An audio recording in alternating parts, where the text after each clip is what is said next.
We are doing a full week of training in Girona. I live in Girona. I've lived here for the best part of 2 years. I've just finished a pretty lengthy off season, probably a bit longer than it should have been. But I needed a break from my schedule, and as do most of the other cyclists that live here. Off season is the time between when the racing calendar finishes, and this varies for different people, to when they want to start doing winter training. Winter training is super important.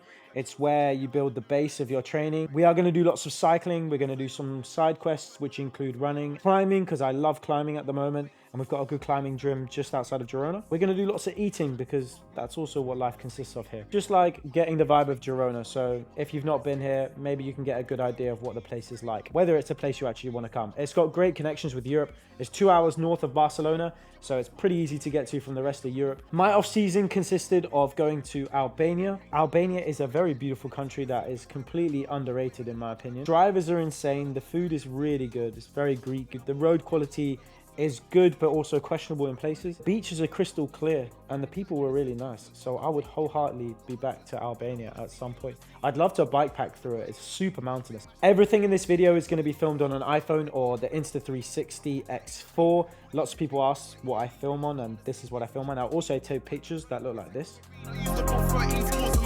It's a great camera, and I'm just trying to prove that you don't need like tons of cameras to make like a half decent video, you know? I never went to film school, so yeah, I actually have no background in creative work. I've just done this all through experience. People on Instagram asked a ton of questions, so I'm going to answer a bunch of them, as well as some of my friends are also going to answer these questions. Yeah, we've got a full week of training. Most people are back in town at the moment. So yeah, should be a good week. Let's go. It's good to be back in the comfort of my own home. Day one, we went out with the London boys. The London boys are Gloag, Ethan and Fred. We all grew up riding in and around Southeast London. We all rode for a club called Velo Club Londres, which is like a local club based at Herne Hill Velodrome. And we've spent most of our lives growing up in that place. So very fond memories of being there. Saturday and Sundays were bashing around and doing kilometers in the lanes there, which were, you know, questionable at times, but, you know, it built us to the people that we are now. We rode out of Girona. We did 128 kilometers. We rode to the cake shop, the famous cake shop, which if you ever come to Girona, you should definitely go to. So it's a phenomenal ride out there. I'll put this link for the Strava. We did, the ride did actually turn into a bit of a gravel ride as well. Phenomenal place to ride a gravel bike here in Girona. How can I forget? The back end of that ride, rode up to Els, which is a pretty popular climb here. You'll do it if you come. And we bumped into Archie, Van der Turk, Sean, and yeah, we formed a group of 5. And it was good crack. We just tapped it out home. We were going to go up Els, but I think some of the boys are a bit hungover. We went to Fuck You for a burger. They do like a good smash burger. So yeah, that got annihilated. And then I think I went home and I finally got my sim going. That was something I've been dying to come back and do, because I've been in London for a hot minute. Long story short, getting into motor racing is really, really, really expensive. And honestly, I don't want to, you know, buy a car, put it in the barrier 6 times before I'm like half decent in the car. So this was kind of the next best thing. And I finally got it set up, but politely, I've been putting the car in the barrier a little bit too much. But yeah, stay locked for how I get on that. I might start a series of the road to professional sim racing. So I don't know. We'll see. We'll see how much I love it. At the moment, I'm completely addicted. We went climbing in the evening, and we've got a great climbing wall just outside of town, and I would highly recommend it if you come in town. It's a great, like, not just an off-season activity to do, but, you know, it's a really good core strength thing. And I've said this and I've said this again. It's really helping me with, like, my hand strength, this kind of strength, everything kind of strength. It's an all body kind of workout. And they also have like squat racks and stuff in there. So if you really need to go and do like a heavy leg day, I'll probably go and do my gym sessions in the climbing gym from now on. Paul asked, are you able to do intervals on gravel? Now, this is interesting. I am able to do intervals on gravel, but you have to really, really know the segments. And actually, majority of the time, I do most of my intervals on the road. I use a software called Training Peaks in collaboration with my coach, who sends me all the information. If I do have a day of effort, I will usually do it on the road, just because it's so much easier to get a consistent effort in and go to Els or all the other hills that are here, or if you need to do it on the flat. It's just so much easier to do it on the road. And then I sometimes leave my gravel rides for the long endurance rides, because it doesn't really matter. You're going up and down, and you know, it just keeps things interesting. That's one of the best things about gravel, and if you're a bit skeptical of it, is it just keeps things interesting. So there's every reason to get a gravel bike. How did I first get into cycling? So my dad was a cyclist, and quite honestly, he just used to race, and then we used to just go along. This was all at Herne Hill Velodrome. And then eventually we got into racing, and there was loads of like local training sessions available. I would definitely find like a local cycling community if you're not into cycling and you want to get into it. That's something that definitely was like a core, not just a core memory, but like a core reason for why I continue to ride a bike, is because there were such good like local facilities, and it's also just a great sport in my opinion. I've met so many interesting people in the world through cycling, so I'd love to just continue that. How do you afford a living? Okay, so I actually have brands that pay me like monthly, bi-monthly, quarterly, and these are all sponsors, whether it's a bike sponsor, a wheel sponsor, supplement sponsor, and also I get like one-off gigs as well. So if like a company comes to me and they go, hey, we'd like this piece of content like this, you know, I'll give them a rate for what I would charge, and then yeah, we'll go from there. Often it comes with like deliverables, and they vary so much. Sometimes they're Instagram reels, sometimes it'd be like a feature in an Instagram reel, maybe there'd be like a collaboration post. It really varies, but most of my, you know, income comes from sponsors I have contracts with, and they're usually exclusive agreements, so I'm not allowed to work with other brands if that's the case. But yeah, that's mainly how I make a living at the moment. James asks, landing in Girona on Monday, any suggestions on what my first spin should be? So my first spin when I get into Girona is always a Hincapi loop. You start from Girona, you then ride up Els, you go down the other side, then you go round the back and then up another climb and then back into town. It's about a 2.5 hour ride, and yeah, that's probably one of my favorite rides to do, especially when I've just got back into town. I can do it by myself with my headphones in, and I know it like off. I could probably do that route with my eyes closed at this rate. Aidan Russ asks, advice for someone looking to live their life on the bike. So you got a couple avenues you want to go through. So maybe you want to go world tour. So if you want to go world tour, you need to stick on the road. Like, the road is really where it's at. There's lots of people making the transition from mountain biking or cyclocross to the road, but they've definitely got a decent pedigree on the road. The track is slightly different. I think there's lots of people that have also made the transition from track, but the track is kind of its own gig, and the training is only getting very specific for that. World Tour is the highest level of the sport, by the way. These are the people riding the Tour de France, Grand Tours, Paris-Roubaix, all of the biggest races. You also have like Pro Conti and Conti, which are like two lower levels of the sport, but lots of the Pro Conti riders ride with World Tour riders, or World Tour races. And you've also got avenues like gravel. Gravel is a great thing. It's like super booming at the moment. There's, you know, people are able to make a living riding a bike here. It's very flexible too, because you can pick your schedule. I think this is quite the same with mountain biking as well. So there's lots of different options you want to go to, and which ones, some cater for different skills. So right now we're also in the cyclocross season. So cyclocross is super big at the moment, and guys will peak at different times of the year depending on what discipline of sport they choose to do. So to make it as a professional in the world, you not only have to work hard, but you have to have genetics. Some people may disagree with me here. I personally feel, from my experience and speaking to a lot of people and riding with a lot of people that I know, that hard work is important, and there's nobody in the world who's not working hard, but you need genetics in order for you to go to World Tour. Which leads me on to how I made a living on a bike. Now, I went down the cyclist content creator route, definitely catering more to the content creator side of things. I love competitive cycling. I always have since I was a kid, but I categorically do not have the minerals to be a World Tour rider.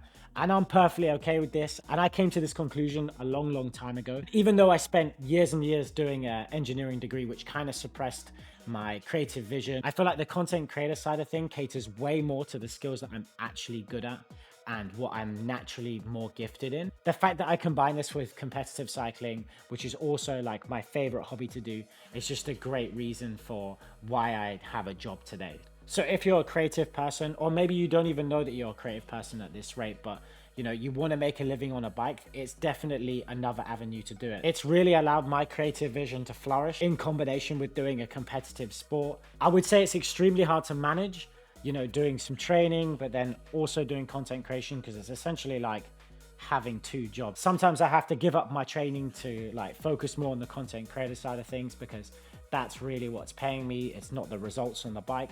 So finding that balance can be really, really tricky, but I feel like I've got a good grasp of it now. And it's really a dream job for me. And honestly, I wouldn't be happier doing anything else. And hopefully that answers the question on the different ways there are to make a living on the bike.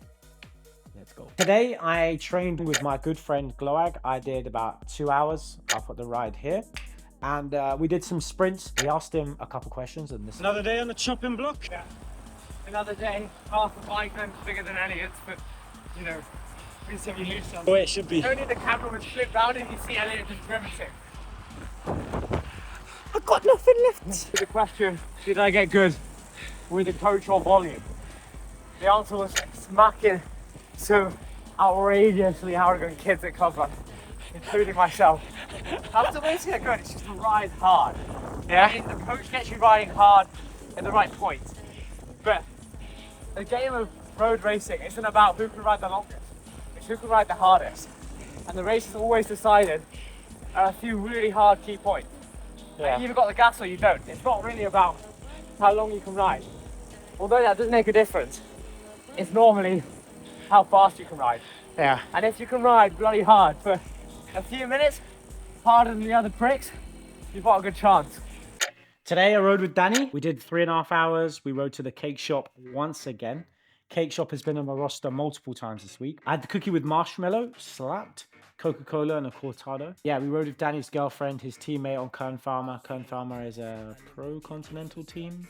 They've had a phenomenal year, actually, phenomenal year. Danny also had some 1 minute overgeared effort. It's actually quite a common thing to do at this time of year, so I just did those with him, which was a good crack. My bike is making some weird sounds, so I need to go and clean the chain and re-wax that. What's gonna happen for the rest of the day is I'm gonna eat some food, do a bunch of emails. Right now it's like contract season, so I'm trying to work out which brands I wanna work with. Now I've got the sim, I'm playing the sim quite a bit at the moment. I need to get round a race without crashing it. Doubt that I love my yap, but I gotta spend time trying to get this kicks. Yeah, feel like shit ain't been going your way, soon in due time, little nigga just How do you structure running and cycling training throughout the week? I love doing the brick sessions because you finish the run and it feels like you've done like just a run, but actually you've probably done like 3-4 hours on the bike. It's so sick. Also, running is so efficient. So if you're working a day job and you're running out of time, you know, going for a short ride in the morning, doing work, and then going for like a run in the evening, so you don't have to get completely changed again, especially when the weather's bad and the bike's covered in crap.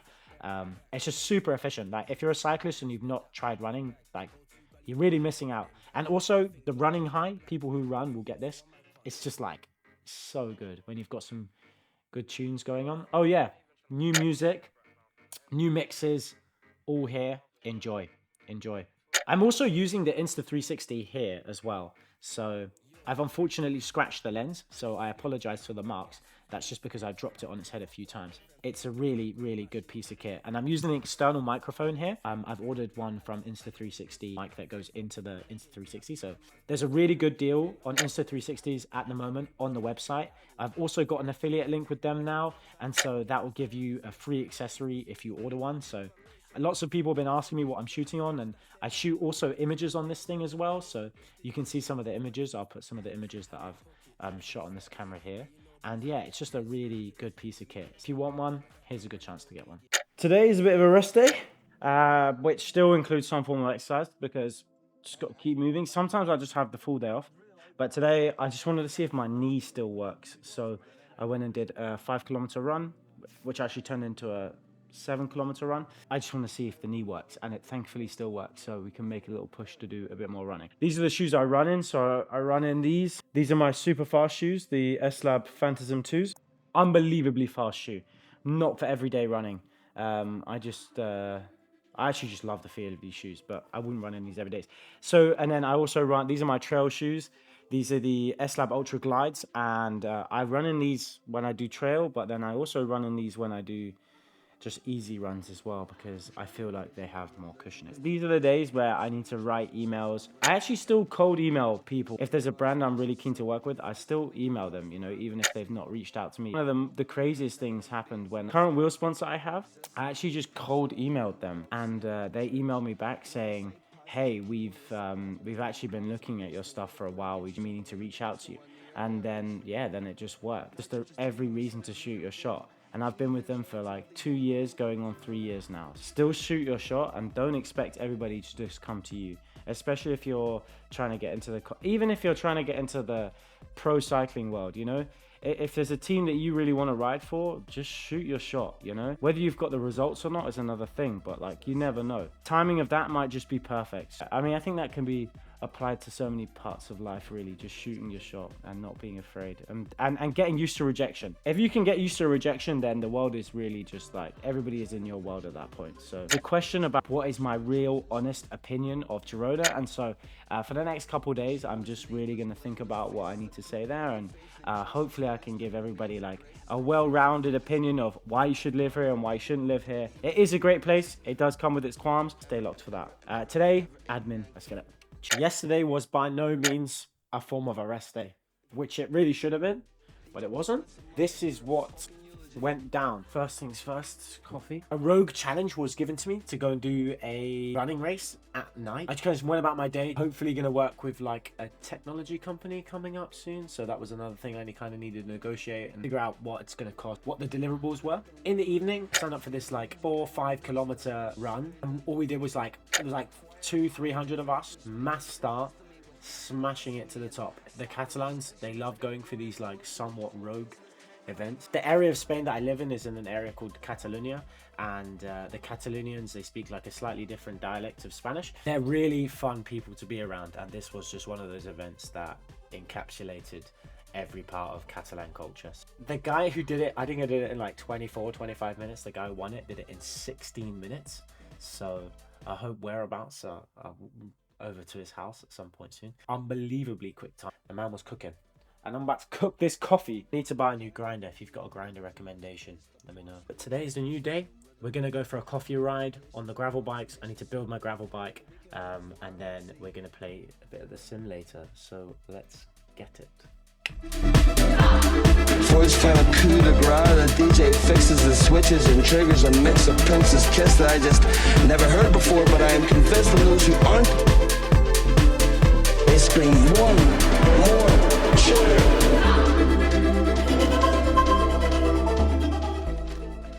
Right, today was a pretty long day, 100 and something kilometers, with about 6 World Tour boys, which then became 7 World Tour boys. Noxie, Donovan, Gloag, Fred, Kia. How's it compared to the British lanes?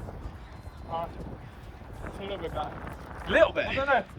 On the flat, pretty good. On the hills, fighting for my life. We've attacked Noxie. We've had enough of being put to the sword.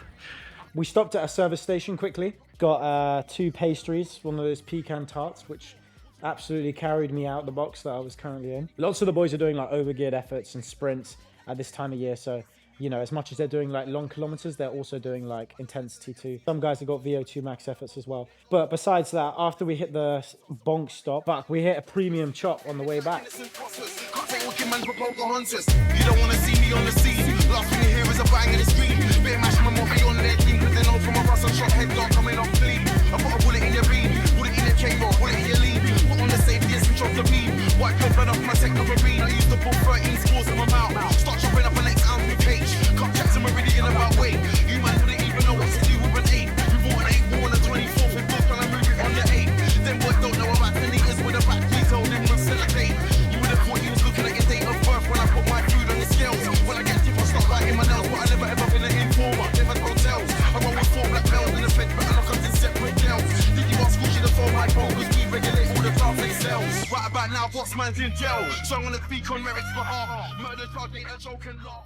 It was pretty fun. And some of the descending was really, really good today. We did lots of new roads that I've never done before. Up and down, up and down. This is another reason why Girona is really, really good. It's just a great hub for cycling, and it's pretty well known within the space. So the cost of living is really, really good. You know, you could get groceries for a week for about 40 euros. If you're a massive introvert, or you're somebody that like quite likes their own space, you don't want to bump into people, it's quite hard not to bump into people.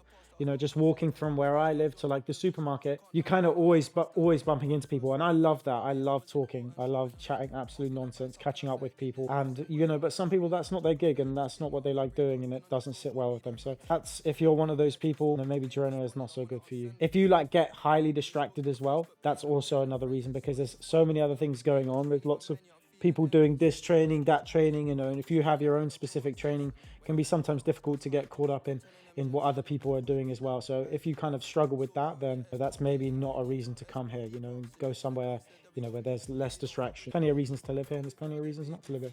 More Ks tomorrow. Now that was a glow egg special. Some very interesting and questionable route planning, but we got it done.